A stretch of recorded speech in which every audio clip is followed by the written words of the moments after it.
I want to tell you something that took me a long time to actually understand. You can meet someone and think, wow, like genuinely be taken by them, and then spend more and more time with them, and slowly, without even realizing it, start dreading being around them. Not because they did something terrible, not because the attraction disappeared overnight, just something felt off every single time. And I think a lot of us have been on both sides of that. Either we've felt that drift happen with someone we cared about, or we've been the one pushing people away without knowing it. So today, I just want to have an honest conversation about 3 habits that do that quietly kill how someone feels about you, even if you're the most attractive person in the room. And before anyone gets defensive, this isn't about blame. These habits show up in all of us at some point.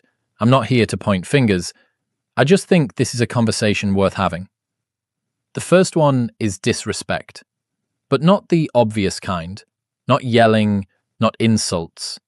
I'm talking about the quiet kind that's so easy to miss. It's the eye roll when he's talking, the little joke at his expense in front of people, the way you say, yeah, okay, when he shares something he's excited about and you both know you don't mean it. Little things, every day. And from the outside, it looks like nothing. But if you're the one on the receiving end of that, day after day, it starts to feel like you're just not seen, not valued.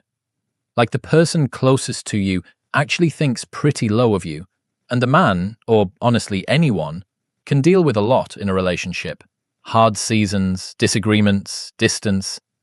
But that constant feeling of being small next to someone, that one is really hard to come back from. Because here's what nobody says.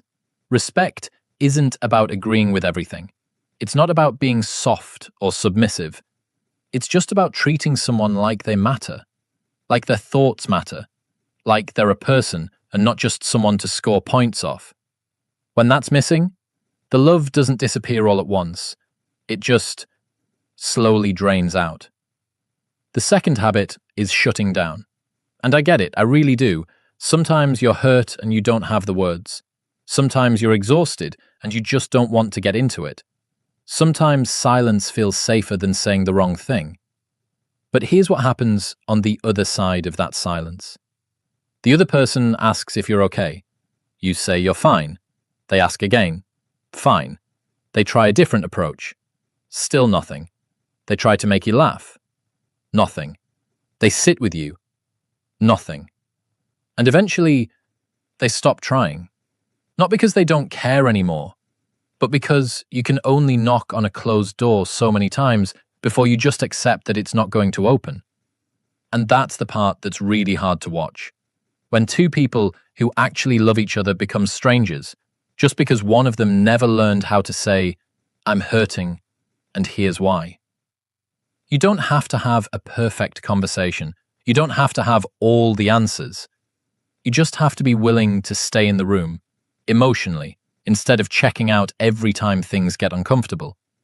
That willingness alone, it changes everything. Okay, the third one is going to sound small, but stay with me.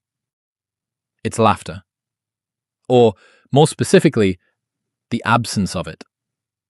Here's the thing about humor. When someone is being funny with you, or even just trying to be, they're being vulnerable. They're offering you something light and unguarded. And when they're met with nothing, that lands harder than people realize. Over time, the person starts to feel like they can't just be around you, like they always have to be performing some more serious, edited version of themselves.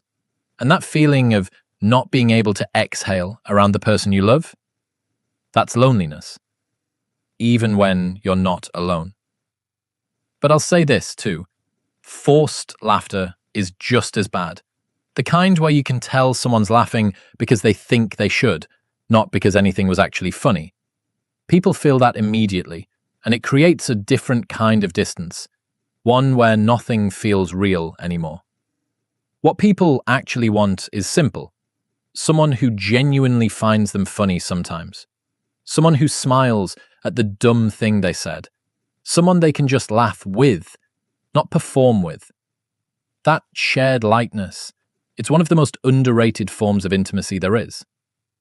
So those are the three: quiet disrespect, shutting down, and losing the laughter. None of them are dramatic, none of them make headlines, but they're the things that, over time, quietly hollow out a relationship from the inside. And I think the reason I wanted to talk about this today is because so many people are out here working on how they look. And I get that. There's nothing wrong with that. But not nearly enough people are working on how they make others feel. Because at the end of the day, that's what people stay for. That's what people remember. Not your best hair day, not your highlight reel.